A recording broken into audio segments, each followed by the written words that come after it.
Si tu apprécies mes vidéos, n'hésite pas à t'abonner et à activer les notifications pour ne rien manquer sur la chaîne. Salut tout le monde, bienvenue sur la chaîne MeatRater pour cette review numéro 54 qui va être le passage en revue de 7 figurines, à savoir le Mu du Bélier version EX Revival que je vais vous opposer à la version première édition ici à droite. Donc on est de retour dans l'univers des Revival qui aurait été vraiment la marque de fabrique de cette année 2021.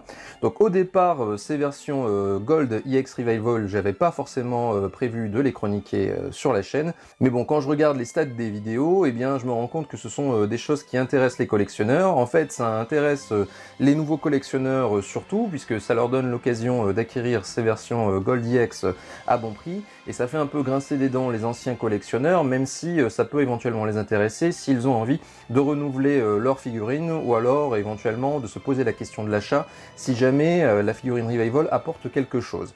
Donc j'avais chroniqué sur la chaîne au départ le poisson, qui lui n'avait de Revival que le nom, puisque n'était différent que le coloris, qui était légèrement plus foncé. En dehors de ça, la figurine était identique. Donc ici, eh bien, il va s'agir de voir quelles sont les différences entre ces deux versions, et si l'achat peut être intéressant pour celui qui a déjà la figurine. Quant à celui qui ne l'a pas déjà, eh bien, quelle est des deux versions celle qu'il doit privilégier? Donc on va commencer comme d'habitude par les tarifs et packaging. La version de gauche, c'est-à-dire la version Revival, vient de sortir. Au moment où je suis en train de tourner cette vidéo, nous sommes en juin 2021. C'est une figurine que j'ai achetée sur l'excellente boutique hobbygenki.com, dont vous aurez le lien dans la description. Elle y est affichée à un tarif de moins de 105 € hors frais de port. La version première édition maintenant est sortie en 2011, c'est indiqué en bas de la boîte. Elle fait partie de ces toutes premières Gold EX à être sorties, avec le lion, la vierge et les gémeaux. À la différence de ces trois-là, et son prix à elle n'a jamais atteint des hauteurs stratosphériques, puisque ça a évolué en général entre 100 et 140 €, là où pour les trois autres, c'était plutôt entre 150 et 250 €. La raison en est, selon moi, que ce personnage est un peu moins populaire que les trois autres. Donc en termes de tarifs, vous voyez que c'est un peu la même chose des deux côtés, ce qui veut dire que le nouveau collectionneur aura un vrai choix entre ces deux versions. Pour ce qui est des packaging, vous avez là aussi des choses qui se ressemblent énormément, à ceci près que vous avez ceci qui est présent sur la version Revival, donc le fameux bonus supplémentaire qui est la petite statuette de Kiki. Donc on verra ce que vaut cette petite statuette tout à l'heure lors de la découverte des contenus. En dehors de ça, vous avez les différences traditionnelles entre Revival et première édition, à savoir le logo Bandai qui a viré au bleu, et la mention supplémentaire ici en bas de la boîte qui signale une version Revival. Pour ce qui est du reste, ça se ressemble énormément. Vous voyez donc que vous avez le personnage en position neutre, dans une position qu'on lui connaît énormément dans la série, à savoir casque à la main avec un air un peu placide. La différence entre les deux, eh bien, c'est la même que celle pour le Shura que j'avais chroniqué également sur la chaîne, à savoir une boîte qui est un peu plus sobre sur la version Revival, et la raison en est cette aura dorée qui est un peu moins accentuée, vous voyez, sur la version Revival. En dehors de ça, eh bien, c'est pareil, vous voyez qu'il s'agit pour les deux d'une version japonaise avec un sticker qui est doré avec des inscriptions en kanji. Donc ça c'est pour la face avant. Vous avez ensuite sur les côtés, alors c'est là où on va se rendre compte de la différence d'épaisseur entre les deux boîtes. Vous voyez que cette boîte de la Revival est bien plus grosse. La raison en est sans doute la présence du bonus de la petite statuette de Kiki, ce qui a donné l'occasion pour Bandai d'agrandir le visuel de la forme objet. Vous voyez que c'est la même chose sur la version première édition, mais c'est un peu plus petit.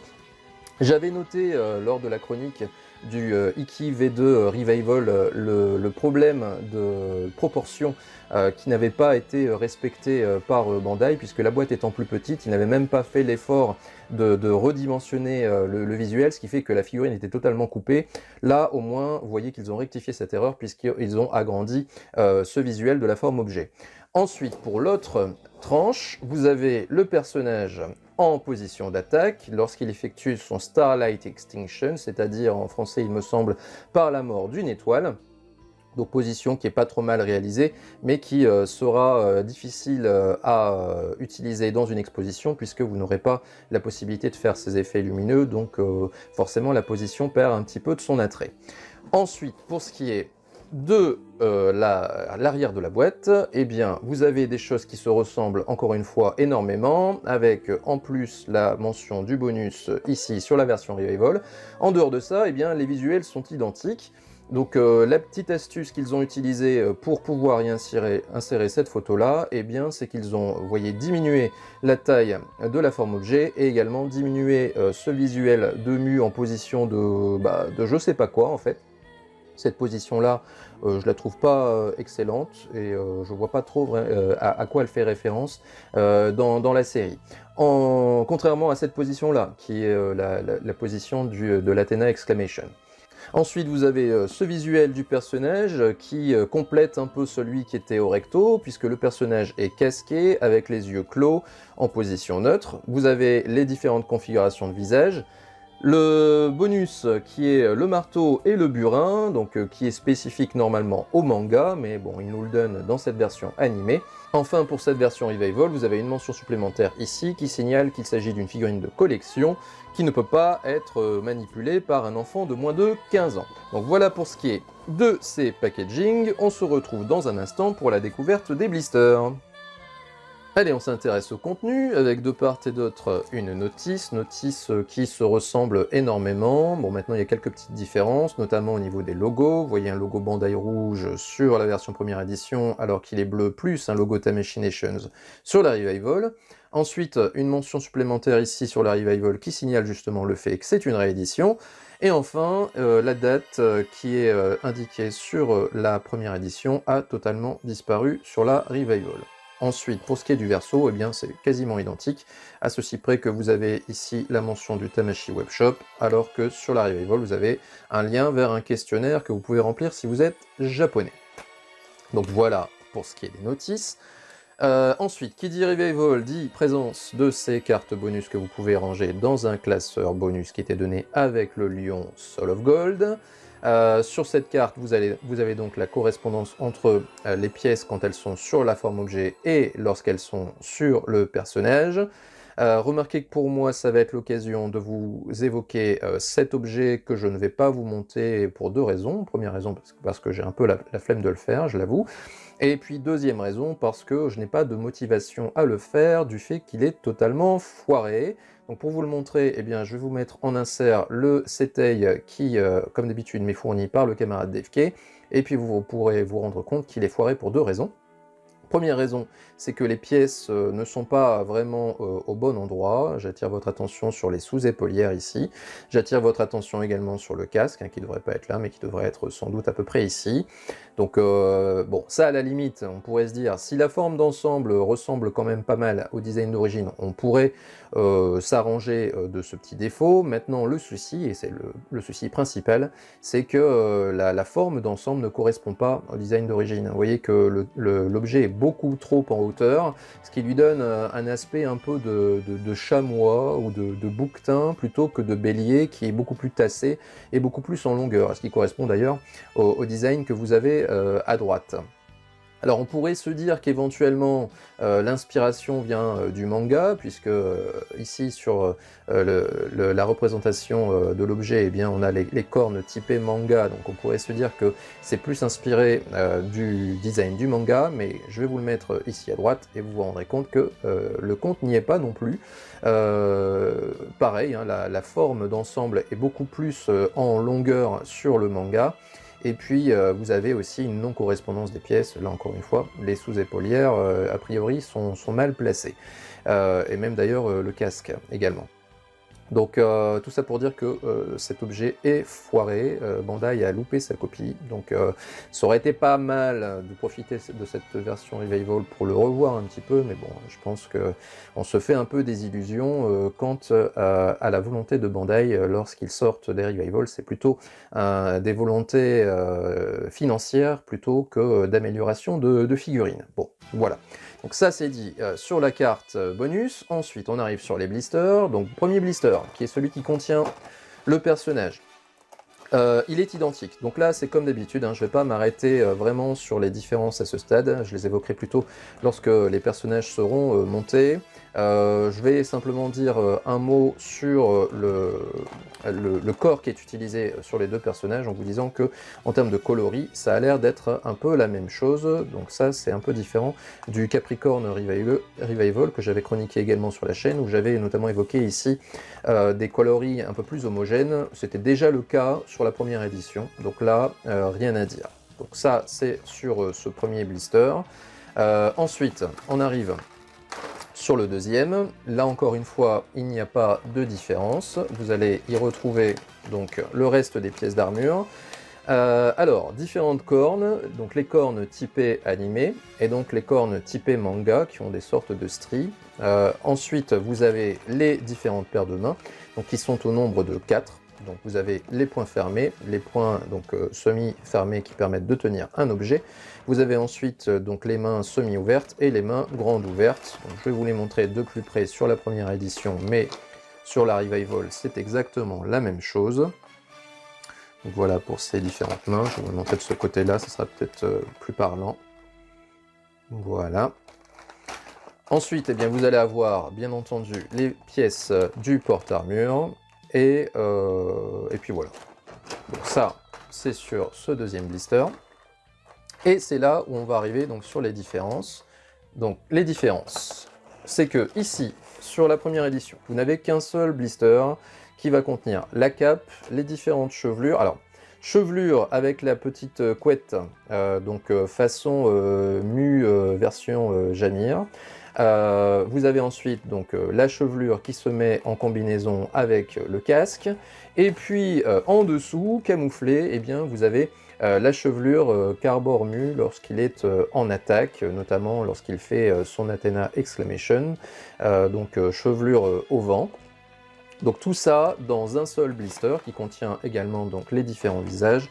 Visages qui sont au nombre de 3, plus celui de la figurine, donc 4 visages au total, visage aux yeux fermés, visage bouche ouverte, donc criant, et enfin visage avec un petit rictus. Donc là c'est pareil, hein, on parlera de ces visages-là de façon un peu plus détaillée tout à l'heure lorsque la figurine sera montée. Vous avez donc ces visages-là sur ce blister-là dans la version Revival, blister qui contient donc la chevelure au vent que j'évoquais tout à l'heure, et puis donc ce bonus, qui est donc la petite statuette de Kiki, que l'on regardera là aussi de façon plus détaillée tout à l'heure avec les figurines montées. Donc vous avez un petit socle qui permet de la tenir. Donc ça c'est sur ce troisième blister pour la version Revival et troisième blister pour la version première édition. Et donc sur le quatrième blister de la version Revival, vous avez le reste des éléments qui figurent sur ce troisième blister de la première édition, à savoir donc la chevelure avec le casque, la chevelure avec la petite couette, et donc la cape qui, vous voyez, est placée dans le sens inverse de celle-ci. Donc voilà pour ce qui est des contenus, donc je vais déballer tout ça, et on va arriver sur les personnages. Alors je vais faire un tir groupé personnages et visages. Pour ce qui est des visages, en termes de dessin des visages, il n'y a pas de différence entre les deux. Regardez par exemple le visage aux yeux fermés.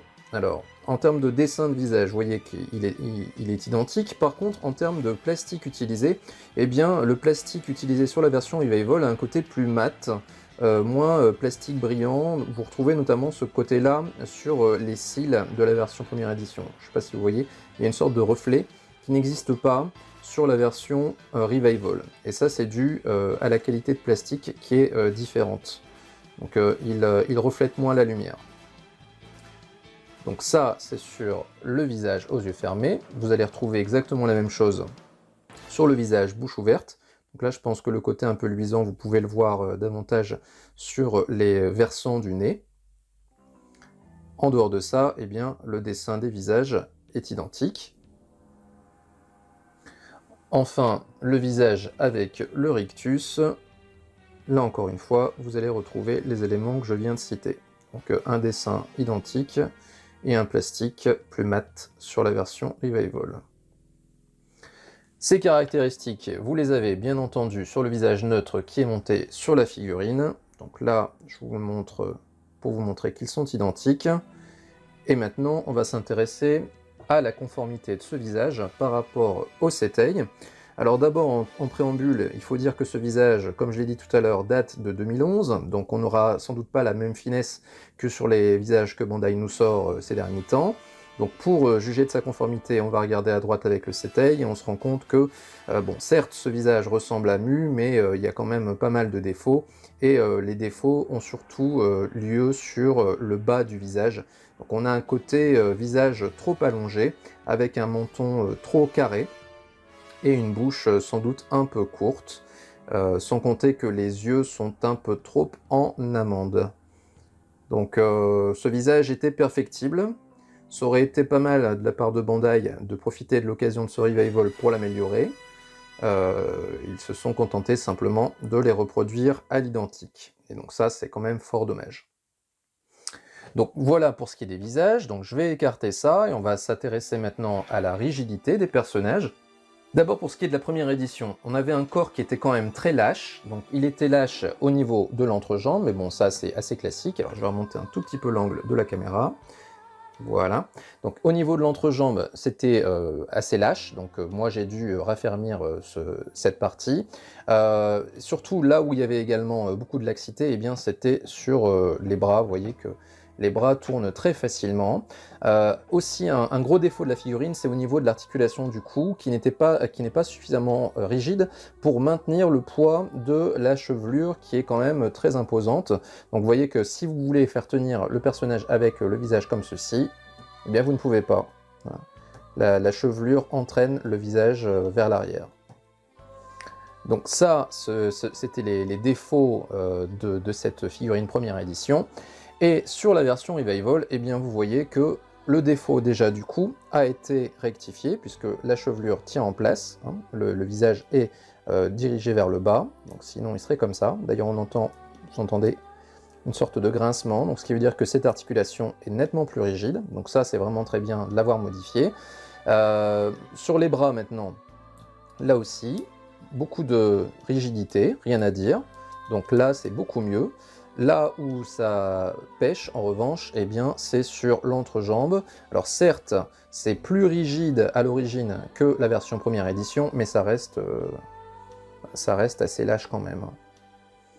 Donc globalement, je dirais que ce corps, version Revival, est de meilleure facture que celui de la première édition, plus rigide, notamment sur les points importants, c'est-à-dire le buste, l'articulation du cou et aussi des bras, mais en revanche, au niveau de l'entrejambe, eh bien, c'était encore perfectible. Donc voilà pour ce qui est de ces deux corps. À cela, eh bien, je vais rajouter un élément qui concerne les bras ici. Vous voyez qu'il s'agit de bras IX d'ancienne génération où le biceps vient se figer dans l'épaule. Donc maintenant, ce que fait Bandai, c'est qu'il met l'épaule qui vient se figer à l'intérieur de biceps. Alors, je vais vous le montrer avec le Shion, dont on va parler juste après dans le bilan. Vous voyez que ici avec Shion, eh bien, c'est l'épaule qui vient rentrer dans le biceps, et du coup, ça donne quelque chose de beaucoup plus esthétique au niveau du bras. Donc ceci n'a pas été rectifié sur la version Revival de ce mu du bélier, ce qui est quand même fort dommage, puisque Bandai maintenant possède cette technologie, donc on a du mal à comprendre pourquoi ils ne l'utilisent pas sur ces versions Revival, ça ne leur coûterait pas plus cher. Donc voilà pour ce qui est de ces deux personnages, donc maintenant on va passer au montage en vitesse rapide.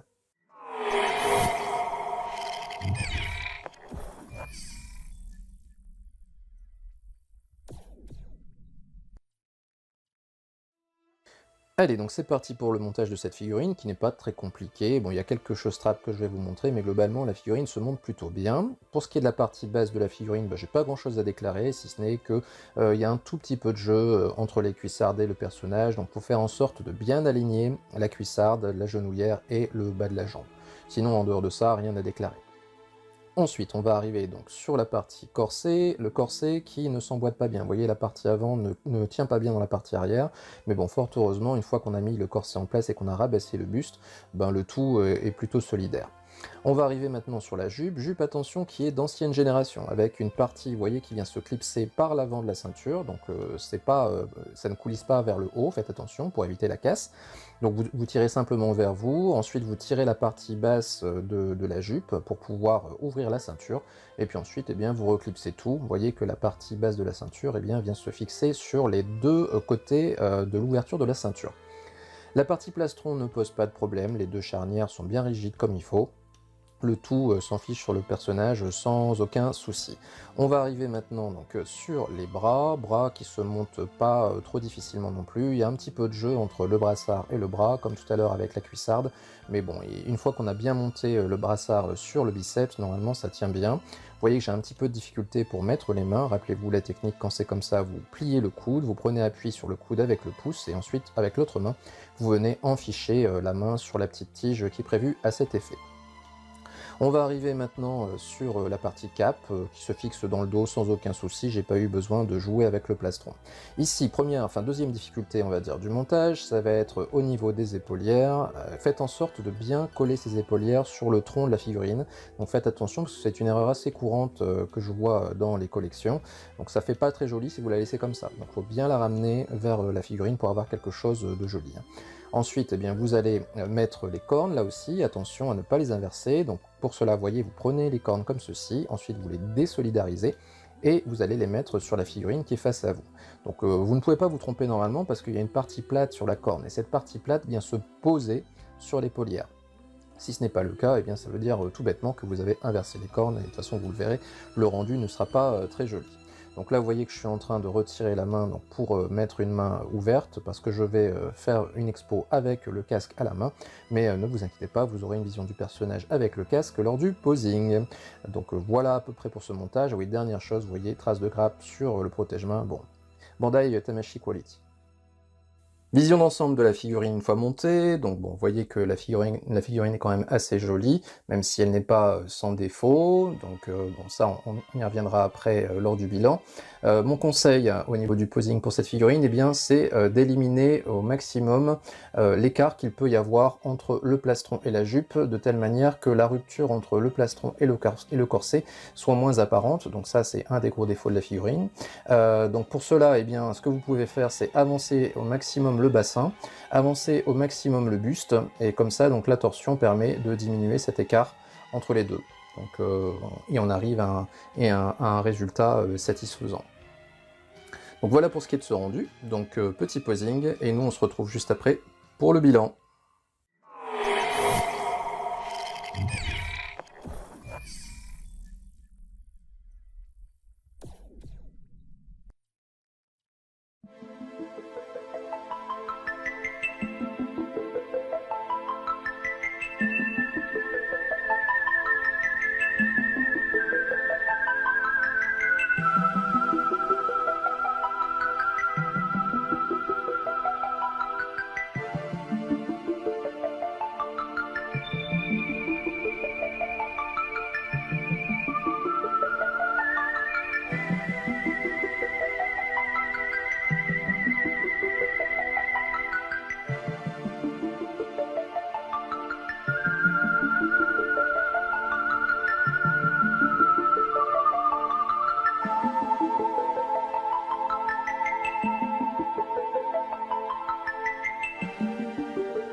De retour pour ce bilan que je vais vous faire en plusieurs étapes. Première étape, je vais d'abord m'intéresser aux points communs et aux différences entre les deux figurines à l'issue du montage. En termes de conception, eh bien, il n'y a aucune différence entre les deux, hein, je pense que vous pouvez le voir. Alors quand j'entends conception, j'entends taille des pièces, j'entends forme des pièces, j'entends également taille du personnage. Vous voyez que tout ceci est identique sur les deux figurines. En termes de différence, maintenant, eh bien, c'est là où on va aborder l'esthétique, et ici, la seule différence qu'il y a entre les deux, eh bien, c'est la couleur des pièces d'armure. Donc ça, c'est pas une surprise pour vous, je pense. Les pièces d'armure sont plus foncées sur la version première édition. On peut le voir notamment, surtout sur le bas de la figurine. Je pense que ça sera discernable à la vidéo. Du côté de la version Revival, donc c'est plus clair au niveau de la peinture, mais c'est aussi plus brillant. Je pense que ça, vous pouvez nettement le visualiser sur la partie haute de la figurine. Autre différence de taille ou pas, ça va dépendre de vous, c'est la présence de cette figurine de Kiki dans la version Revival. Donc il n'y a pas de Kiki dans la version première... Alors, il n'y a pas de Kiki. J'espère que ceci ne sera pas censuré par YouTube. Donc il n'y a pas cette figurine là avec la première édition. Maintenant, en ce qui concerne la qualité de cette figurine, bah, je dirais que bon, elle a le mérite d'exister. Maintenant, je pense qu'elle devrait être un petit peu plus haute. Et aussi, je lui trouve un côté un peu trop fluet. Je pense qu'il est un tout petit peu plus costaud que ça dans l'animé, l'ami Kiki. Bon, remarquez que Bandai s'est pas trop cassé la tête pour nous faire cette figurine, tout simplement parce que c'est la réplique exacte de la figurine bonus qui était donnée dans cette boîte, donc qui est la boîte des Impendix, des Pandora Box Impendix qui était sortie de 2009 à 2011, si je dis pas de bêtises. Donc ça, c'était fourni dans le volume 3. Dans le volume 3, il y avait une figurine bonus, vous voyez, elle est présentée ici. Eh bien, c'est exactement la même. Pour vous le montrer, eh bien, je l'ai ressortie. Donc voici la figurine bonus des Pandora Box volume 3, et donc vous voyez, quand on regarde bien les deux, eh bien on se rend compte que elles sont identiques, ou plutôt quasi identiques. La seule différence, les seules différences qu'il y a, bah, c'est un coloris légèrement différent ici, au pourtour de la ceinture, et puis le petit diorama est un peu plus clair sur la version Revival, pardon, sur la version Pandora Box. Bon, il y a aussi une petite différence, c'est que sur la version Pandora Box, il y a la date de marquée en dessous du socle, ce qui n'est plus le cas, comme je l'ai déploré tout à l'heure, sur les versions Bandai qui sortent maintenant. Voilà. Donc ça, c'est pour cette figurine bonus qui est donnée donc uniquement avec la version Revival. Ensuite, on va s'intéresser à la fidélité du personnage par rapport au design d'origine. Pour cela, comme d'habitude, je vais mettre en insert à gauche le setai fourni par DFK. Je vais couvrir sans doute un petit peu la figurine Revival, mais bon, c'est pas très grave puisque je vais prendre appui sur la première édition qui est identique en termes de design par rapport à la Revival. Donc tout ce que je vais dire sur celle-ci s'applique bien entendu à la Revival.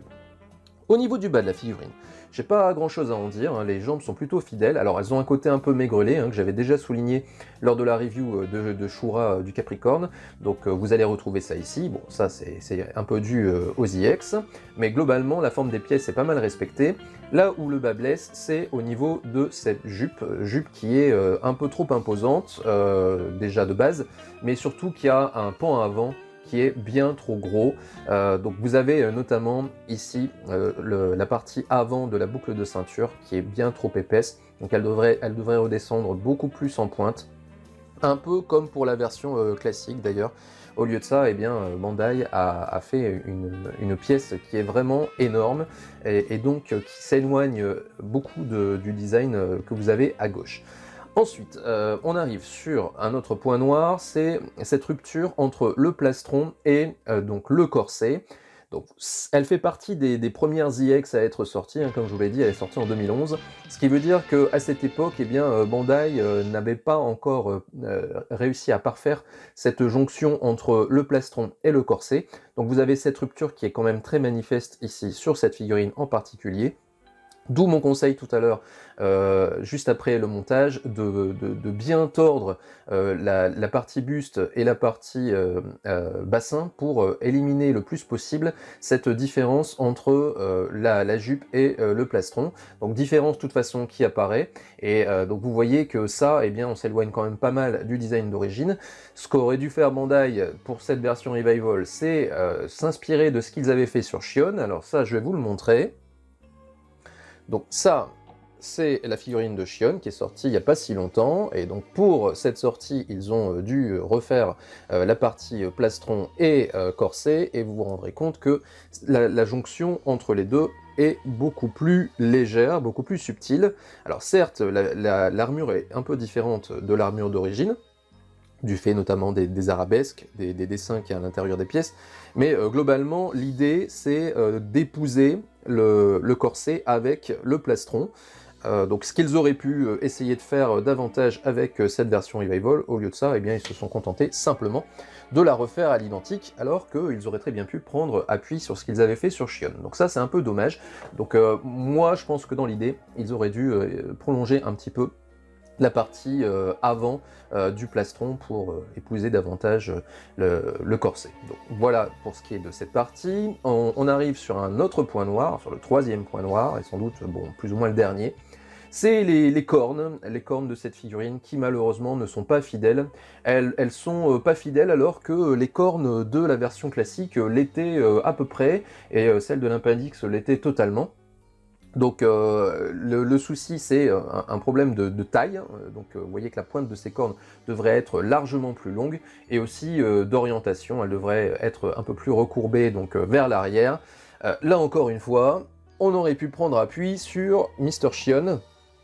Vous voyez qu'au niveau de ces cornes, alors certes, elles sont striées donc, comme le manga, donc ça je vais vous le montrer de plus près. Donc elles sont striées comme pour le manga, donc il faut mettre ça de côté, mais en termes de forme, eh bien, on est beaucoup plus proche de la réalité que cette forme-là. On a l'impression de cornes un petit peu rikiki pour Mu. Donc ça, c'est un peu dommage, encore une fois, que Bandai n'ait pas saisi l'opportunité de cette version Revival pour rectifier ça, parce que là, pour le coup, c'était vraiment pas difficile à rectifier. Il y avait juste qu'à changer ces cornes-là, de prendre celles de Shion, ou alors même les cornes classiques. Alors d'ailleurs, ça, je voulais vous le montrer.